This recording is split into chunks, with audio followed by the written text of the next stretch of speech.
Hello everyone, welcome to GATE Academy and Unacademy. तो मेरे साथ आज नितिन है और नितिन की जो जर्नी है गेट 2023 की, वो बहुत ही इंटरेस्टिंग है और आप सभी लोगों के लिए एक इंस्पायरिंग जर्नी हो सकती है। तो नितिन का जो ऑल इंडिया रैंक है वो है 511 इन इंस्ट्रूमेंटेशन ब्रांच, और गेट 2023 में इन्होंने ये रैंक अचीव करा है। तो वाकई एक काबिल तारीफ़ है कि इन्होंने इतना अच्छा रैंक जो है, एक डिसेंट सा रैंक गेट 2023 में अचीव करा। तो हम जानेंगे नितिन से कि नितिन की क्या जर्नी रही है, क्या इन्होंने ऐसे फैक्टर अपनी प्रिपरेशन में इन्वॉल्व करे जिसके जिसके चलते इनको ऑल इंडिया रैंक जो है 511 मिला। ठीक है, तो नितिन, आपका स्वागत है हमारे इस प्लेटफॉर्म पर। और मैं सबसे पहले ये जानना चाहूँगा कि आप कुछ अपने बारे में बताएं, जिससे कि हमारे व्यूअर्स हैं उनको पता चले आपके आपकी जो बैकग्राउंड है उसके बारे में। Yes, sir. First of all, good evening, sir. Good evening. My name is Nitin Chitaudia and मैं बेसिकली अजमेर सिटी से बिलोंग करता हूँ, राजस्थान। एंड मैंने मेरा बीटेक SKIT कॉलेज जयपुर से किया है। 2022 पास आउट हूँ and electronics and communication engineering में। And in my first attempt which was in my fourth year, I have secured 10,000 plus rank in electronics and 1491 rank in instrumentation branch. So मैंने फिर decide किया कि मुझे drop लेना है and basically मैंने G drive course purchase किया था गेट एकेडमी का, वहाँ से ही मेरा पूरा स्टडी हुआ है। And right now I have secured in all India rank of 789 in electronics and 511 rank in instrumentation branch. Good. तो आप देखिए कि ये जो नितिन ने बताया कि लास्ट ईयर इनका रैंक 10,000 प्लस था इलेक्ट्रॉनिक्स में, और इस बार 1,000 के अंदर, तो एकदम शूट अप कर दिया है इनका रैंक। रैंक इतना ज़्यादा शूट अप कर दिया, मतलब आप ये कह सकते हैं कि कहीं ना कहीं इनकी जो मेहनत है, इनका जो डेडिकेशन है, वो फिर कुछ अलग लेवल का रहा होगा। कि 10,000 लगभग आप मान के चलो नॉट क्वालिफाइड से सीधे जंप कराए इन्होंने 1,000 के अंदर। और अगर इंस्ट्रूमेंटेशन में रैंक की बात करें तो 511 एक वेरी डिसेंट रैंक इनको इलेक्ट्रॉनिक्स में भी मिला है, और डिसेंट रैंक इनको इंस्ट्रूमेंटेशन में भी मिला है।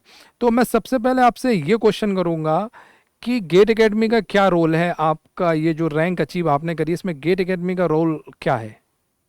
सर मेरा पूरा मतलब जर्नी गेट एकेडमी के साथ ही रहा है। तो मतलब बेसिकली मैंने जब स्टार्ट किया था तो मुझे ऐसे नॉलेज तो नहीं था कि गेट एकेडमी करके कोई चैनल है, तो बस ऐसे रैंडमली मतलब सर्च किया था यूट्यूब पे कि गेट एकेडमी लेक्चर्स। तो बेसिकली इंजीनियरिंग मैथमेटिक्स से स्टार्ट किया था। तो वहाँ पर मुझे गुरुपाल सर का लेक्चर दिखा था, मतलब सबसे पहले तो फर्स्ट लेक्चर जो मैंने वो उनका ही दिखा था, तो वहाँ से मुझे मतलब गेट एकेडमी का पता चला था। फिर धीरे धीरे मुझे ढांडे सर का पता चला, तो फिर मैंने डिसाइड कर लिया था कि पढ़ना तो यहाँ से ही है, गेट एकेडमी से ही। सो फर्स्ट अटैम्प्ट जो फोर्थ ईयर में था बेसिकली, वो मतलब मैं यूट्यूब से स्टार्ट किया था। तो मतलब यूट्यूब से ही कर रहा था। तो इनिशियली जैसे अप्रैल 2021 में स्टार्ट हुई थी जर्नी। सो जब स्टार्ट किया तो एक्चुअली जब कोविड चल रहा था।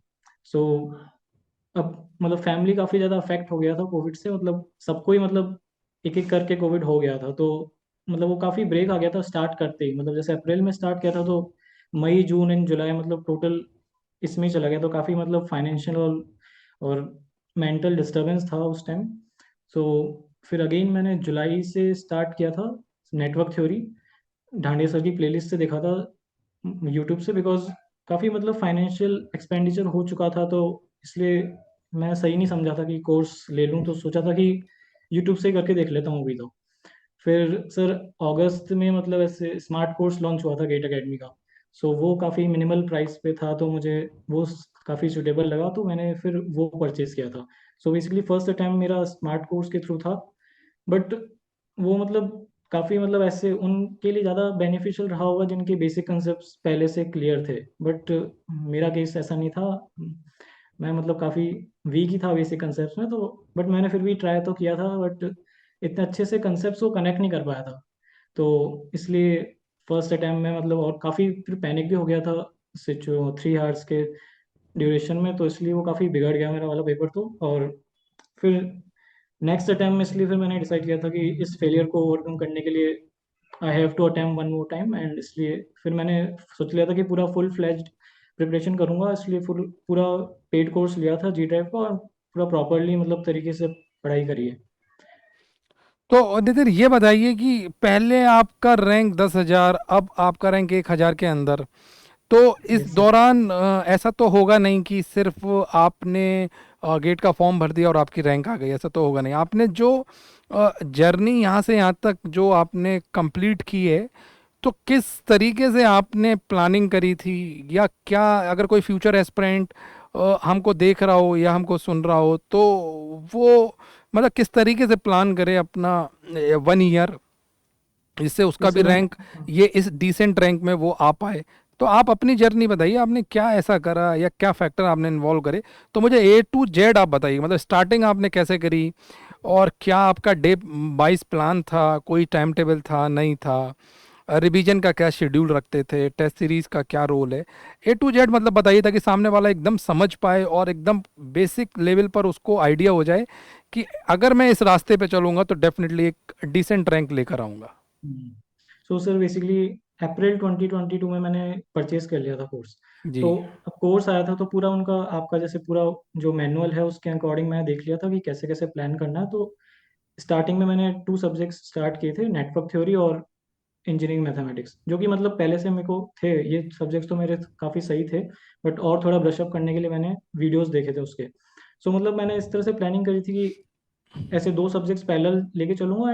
एंड टाइमलाइन भी डिसाइड कर रखा था कि हाँ मतलब कि 15 डेज में मुझे इतना लेक्चर देखना है, या फिर हर डे वाइज भी देख रखा था कि इतने मतलब जैसे एक फोल्डर में इतने लेक्चर्स है तो मुझे इतने तो देखने ही हैं आज, राइट। और सो इस तरह से मतलब एक टाइमलाइन के अकॉर्डिंग मैंने सब्जेक्ट्स कंप्लीट करता गया था।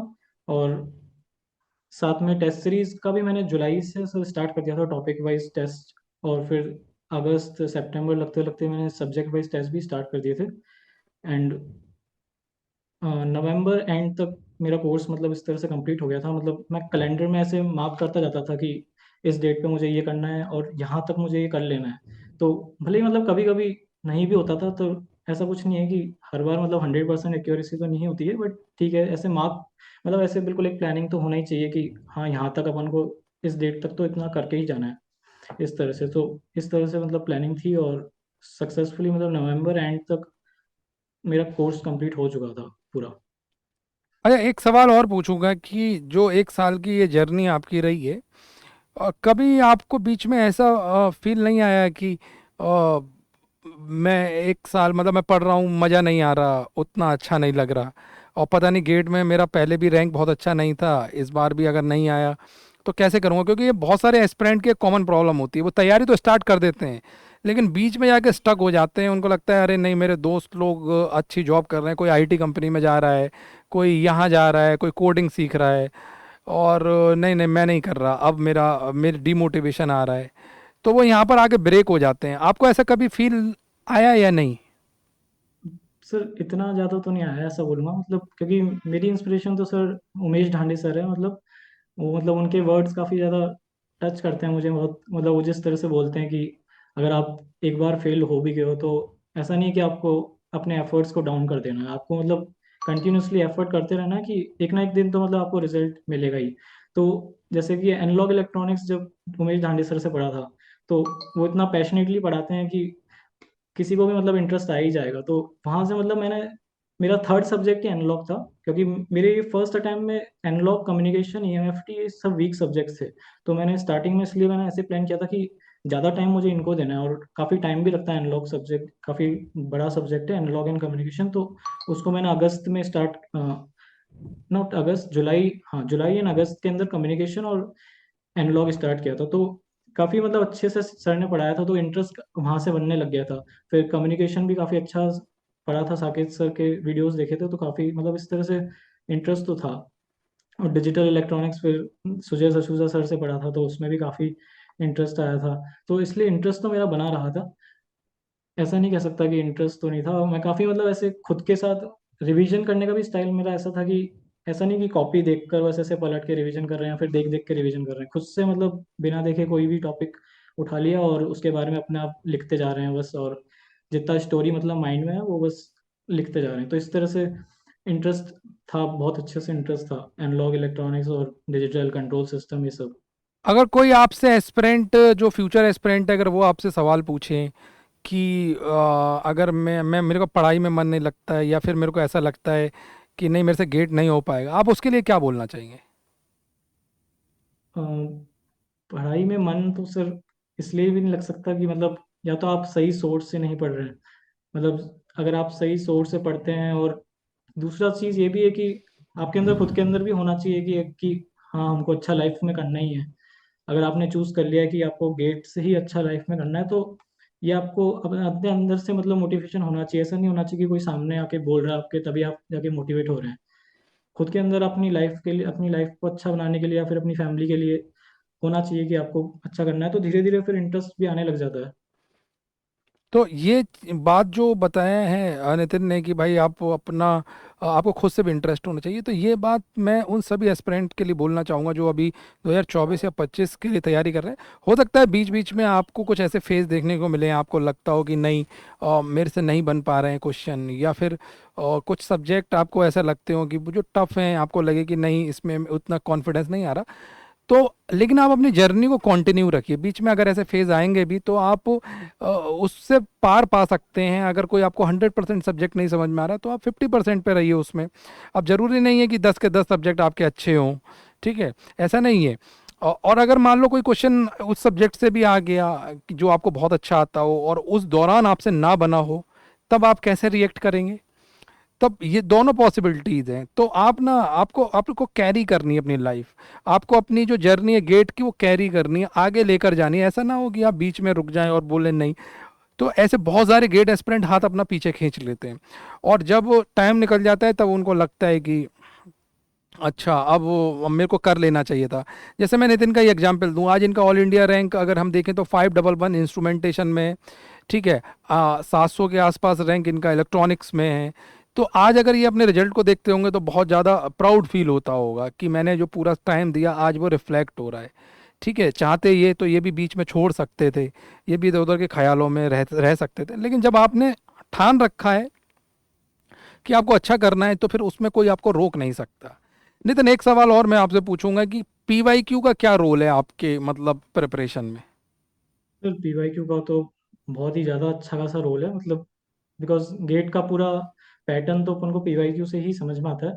बट मैं ऐसा भी नहीं बोलूँगा कि पीवाईक्यू बार बार सॉल्व करना चाहिए। मतलब आप एक दो बार सॉल्व कर लीजिए, एक आइडिया ले लीजिए, और मल्टीपल मेथड्स जितना आप हो सके उससे मतलब थॉट प्रोसेस इंप्रूव होता है। तो आप सोचना चाहिए कि और किस तरीके से क्वेश्चन पूछा जा सकता था, मतलब इस तरह से।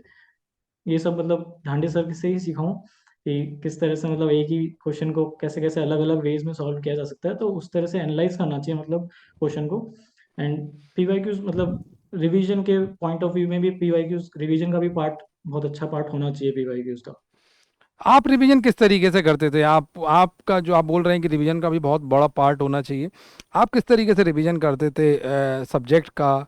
कुछ आपने कुछ टेक्निक इन्वॉल्व कर रखी थी, या फिर आपने कुछ शॉर्ट नोट्स या फिर कुछ ऐसा डेज डिवाइड कर रखे थे और जिससे आप रिवाइज करते थे? अगर वो आप बताएंगे तो हमारे जो जितने भी एस्पिरेंट हैं 2024-25 के लिए, उनके लिए बेनिफिट हो सकता है। सर रिवीजन का ऐसा था कि जैसे मेरा डे का शेड्यूल सुबह 7 AM से स्टार्ट हो रहा है, या फिर 7 AM से स्टार्ट हो रहा है, तो 7 to 8 मतलब फिक्स था कि एक हार तो रिवीजन करना ही है। फिर उसके बाद 8 to 9 मतलब कोई सब्जेक्ट ले लिया, जैसे मैथमेटिक्स ले लिया या फिर एप्टीट्यूड ले लिया। फिर उसके बाद थोड़ा ब्रेकफास्ट वगैरह में हो गया। फिर 9 to 12 में कोई और सब्जेक्ट के लेक्चर्स वगैरह देख लिया। फिर शाम को एक स्लॉट निकाल लिया रिवीजन का कि 5 to 7 रिवीजन करना है एक सब्जेक्ट का। तो इस तरह से रिवीजन का रहता था। और करता बेसिकली रिवीजन इस तरह से था कि मेरे रूम में मतलब एक वाइट बोर्ड है मेरा। तो जैसे कोई भी मैंने टॉपिक ले लिया कि इसके में ट्रिगर सर्किट ले लिया, तो बस खुद से ही बनाऊंगा पूरा पूरा स्टोरी लिखूंगा मतलब उसका अपने आप ही। और उस तरह से मतलब फिर खुद को ही एक्सप्लेन करूंगा कि हाँ ऐसे ऐसे है, ये केसेस हो सकते हैं, ये इनपुट होगा तो इसके लिए ये आउटपुट होगा। इस तरह से मतलब रिवीजन करता था। और बाकी नोट से भी ऐसे देख देख कर रिवीजन करता था। But most of the time तो मैं वाइट बोर्ड पे ही मेरा रिवीजन का रहता था, और इस तरह से मतलब करता था रिवीजन। अच्छा, एक सवाल जो मैं पूछना हर एक रैंकर से पूछता हूँ, आपसे भी पूछूंगा कि क्या ऐसे अगर आप अपनी जर्नी को पीछे देखें मुड़कर, तो क्या ऐसे फैक्टर आपकी जर्नी में रहे हैं, क्या ऐसे कुछ की पॉइंट्स रहे हैं को आपको देख के लगता है ये पॉइंट मैंने इन्वॉल्व करे और इनसे मुझे बहुत फ़ायदा हुआ जिसके कारण आज मेरा इतना अच्छा रैंक बना है? तो सिर्फ एक ही चीज़ लगती है मुझे तो, मतलब जो कंसिस्टेंसी है। मतलब जी। मैं कंसिस्टेंस रहा हूँ मतलब 2 साल तक कि करना है, मतलब करना है, रैंक लाना है तो फिर लाना ही है। क्योंकि फर्स्ट टाइम तो काफ़ी मुझे भी बहुत डीमोटिवेशन हो गया था कि मतलब बिल्कुल ही फेलियर ही था वो 10,000 रैंक तो बिल्कुल ही। तो इसलिए मतलब, और ये भी मतलब मैं मानता हूँ कि आपको अगर अपनी लाइफ में कुछ अच्छा करना है तो एक टाइम तो आपको ऐसा लाना पड़ेगा कि जहाँ पर आपको मतलब बिल्कुल कट ऑफ होके केवल अपने गोल पे फोकस करना पड़ेगा कि हाँ हमको ये अचीव करना है। और बिकॉज ये टाइम बार बार नहीं आता। अभी जो time student, as a student जो अभी टाइम चल रहा है वो बहुत ही क्रूशियल टाइम है। और ये टाइम अगर एक बार चला गया तो वापस नहीं आ सकता। इसलिए जस्ट फोकस रहिए और कंसिस्टेंट रहिए अपने गोल के टुवर्ड्स, और बस मन लगा के पढ़िए और थोड़ा सा मतलब गॉड पे बिलीव रखिए कि आपकी जो हार्डवर्क है उसका रिजल्ट आपको डेफिनेटली मिलेगा। सोशल मीडिया से आप टच में थे या फिर आपने डिस्ट्रैक्ट कर दिया था, पूरा कट ऑफ कर दिया था? और जो सोशल मीडिया जैसे फेसबुक रहता है, इंस्टाग्राम है, इन सब से आप अलग हो गए थे या फिर आपने इनमें भी इन्वॉल्व थे और इस पर भी आप अपना टाइम देते थे प्रिपरेशन के दौरान? सर नहीं सर, इंस्टाग्राम और व्हाट्सएप मतलब दोनों ही, व्हाट्सएप और इंस्टाग्राम दोनों ही अनइंस्टॉल था मेरा तो मैंने मतलब किसी से ऐसे टच में नहीं रहा था। मैं बस था मेरे को कि बस करना है, बस मतलब रैंक ओके। चाहिए मुझे तो गुड इसलिए गुड। बहुत अच्छी मैं तो। बात है ये। कहीं ना कहीं देखिए, मैं जितने भी रैंकर से बात करता हूँ और जितने लोग हमको देख भी रहे हैं, मैं उनसे भी यही बात कहूँगा कि जितने भी ये जो हम सीरीज़ आपके सामने ला रहे हैं, हम ये रैंकर्स को आपको दिखा रहे हैं जिनके हम ये सेशन कंडक्ट कर रहे हैं, इसके पीछे एक बहुत बड़ा लॉजिक है। वो लॉजिक ये है कि हम चाहते हैं कि आप भी चीज़ें सीखें और आप यहाँ से कुछ पॉइंट्स नोट करके अपने अंदर इनकॉर्पोरेट करें, अपनी प्रिपरेशन में डालें, जिससे कल को आप भी रैंकर बन पाओ। ठीक है। कई सारे बच्चे ऐसे होंगे जो 2023 में बहुत अच्छा नहीं कर पाए होंगे। ऐसा नहीं है कि वो जीवन में अच्छा नहीं कर पाएंगे, 2024 में वो लोग अच्छा कर पाएंगे, लेकिन आपको पहले देखना पड़ेगा कि आपसे गलतियां कहाँ हो रही हैं। आप वो गलतियां ना करिए। ठीक है। ये जैसे कि नितिन ने भी बताया कि मैं व्हाट्सअप वगैरह नहीं चलाता था, मैं इनसे दूर रहता था। ठीक है। तो वो चीज़ें आपके हाथ में हैं कि आप कितना डिसिप्लिन रहते हैं। और सारे जितने भी रैंकर्स हैं उन सब के अंदर मैंने एक कॉमन चीज़ देखी है, वो उनका डेडिकेशन। वो उनका अपने गोल के लिए डेडिकेशन, चाहे किसी की रैंक 700 हो, चाहे किसी की रैंक 500 हो, 100 हो, या किसी की रैंक 50 हो। कोई भी रैंकर अभी तक ऐसा नहीं बोला है कि बस मैं 1 घंटा पढ़ता था या आधे घंटा पढ़ता था। लेकिन अगर कोई आधे घंटे भी पढ़ा या 1 घंटे भी पढ़ा, उसने एक बात हमेशा बोली कि मैं कंसिस्टेंट रहा, मैं डेली पढ़ाई करता था। कई सारे फाइनल ईयर के बच्चों का मैंने इंटरव्यू करा। मैंने उनसे पूछा कि आपका सेमेस्टर कैसे आप मैनेज करते थे, तो वो बोलते थे सर हम कंसिस्टेंट रहे। इवन जब हमारा पेपर भी होता था सेमेस्टर का, तब भी हम देखते थे बीच में जो गैप है उसमें 1 घंटा 1.5 घंटा पढ़ लेते थे। तो ये चीज़ें हैं, कंसिस्टेंसी आपको रखनी है, आपको गॉड पर बिलीव रखना है, ये सब चीज़ें आपको करनी है। ठीक है। तो जैसे कि नितिन ने बताया, और बहुत मतलब मेरे को इंटरेस्टिंग जर्नी इनकी ये लगी कि ये ऑलमोस्ट फेल थे, ऑलमोस्ट फेल। और इनकी रैंक कोई ऐसी भी नहीं आई कि 5,000 रैंक आ गई हो। ये फेल से, नॉट क्वालिफाइड से सीधे जंप करें 1,000 के अंदर। ठीक है। तो मैं अपनी टीम की तरफ से नितिन आपको कॉन्ग्रेचुलेशन करूंगा, बहुत बहुत बधाइयाँ दूंगा कि आपने इतना अच्छा परफॉर्म करा गेट 2023 में। और इसके साथ साथ जो आपका ड्रीम है कि आपको पीएसयू लेना है या फिर आपको मास्टर्स करना है, ठीक है, उसके लिए मैं अभी से आपको गुड लक बोलूँगा कि आप अपने ड्रीम को चेज़ करें। ठीक। तो ऐसी और भी इंस्पायरिंग स्टोरी हम आपके साथ शेयर करते रहेंगे और आप इन सब चीज़ों से सीखते रहें। गेट 2024 में बम्पर रेस्पॉन्स आप दें, अच्छा करें, and good luck to all of you. Thank you sir.